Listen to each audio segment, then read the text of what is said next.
읽어주는 교과 첫째 날 6월 14일 일요일 외경상의 모순에 대한 개연성 있는 이유. 디모데후서 2장 10에서 15절을 읽어보라. 바울은 디모데에게 부지런하고 바르게 진리의 말씀을 다루라고 훈계한다. 여기서 그는 우리 모두를 위해 어떤 중요한 기별을 제시하고 있는가? 진지하고 정직한 성경 연구자라면 성경에 이해하기 어려운 부분이 있다는 사실을 부인하지 않을 것이다.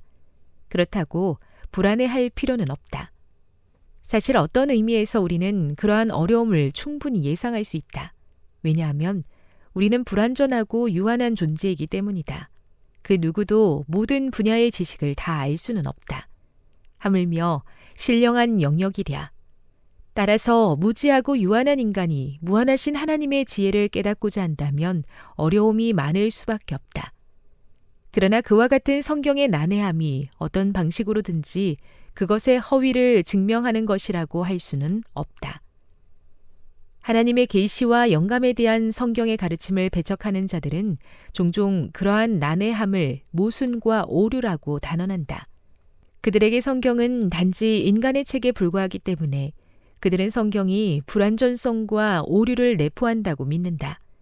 그런 사고방식 때문에 하나님의 영감에서 비롯된 성경의 통일성과 신뢰성을 찾으려는 진지한 노력을 거의 하지 않는다.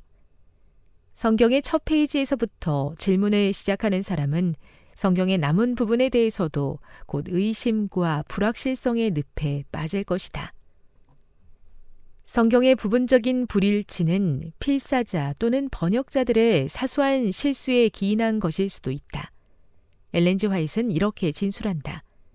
신중한 표정으로 우리를 바라보면서 성경 필사자들 또는 번역자들이 어떤 실수를 저지를 가능성들이 있지 않았을까요?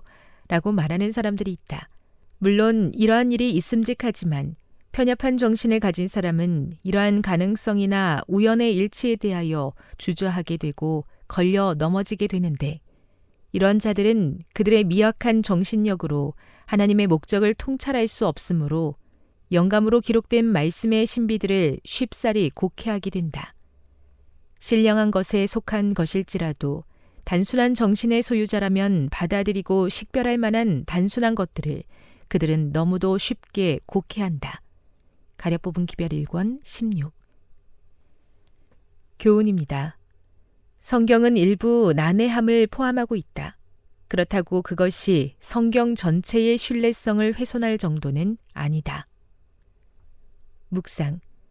성경이 하나님의 말씀이라면 완전하신 성령의 영감과 안내가 있어야 하지 않았을까요? 그럼에도 작은 모순과 오류들이 발생하는 이유는 무엇일까요? 만약 모든 영감의 과정을 축자 영감설, 성경 기자들이 하나님이 불러주신 대로 받아 적었다는 견해로 설명해야 한다면 언제나 문법적인 오류가 있어서는 안 될 것입니다. 그러나 성경의 대부분은 사상 영감에 의해 기록되었습니다. 그것은 하나님이 성경 기자의 사상에 영감을 주셔서 그의 지식과 배경, 어휘를 바탕으로 기별을 전달하게 하셨다는 뜻입니다. 따라서 번역 성경뿐 아니라 원어 성경에서 발견되는 사소한 모순과 불일치는 인간 언어의 불완전성에 수반되는 불가피한 결과일지 모릅니다. 그럼에도 우리는 성경이 전하고자 하는 사상과 기별에 어떤 오류와 모순도 없다는 사실을 확신할 수 있습니다. 적용. 성경을 읽다가 모순이라고 생각되는 것을 발견한다면 그대는 그 문제를 누구와 토의할 수 있을까요? 영감의 교훈입니다. 성경 전체의 기별에 영향을 주지 않는 요소들. 따라서 그들은 단순하고 아름다우며 자양분과 기름기로 가득 찬 하나님의 말씀을 그대로 받아들이지 않는다.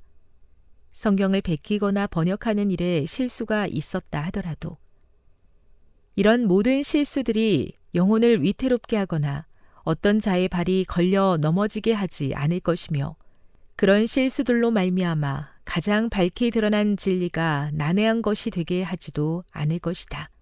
가려 뽑은 기별 1권 16. 불완전한 우리의 언어를 엮어서 완전하신 사랑과 자비의 뜻을 전하시는 아버지.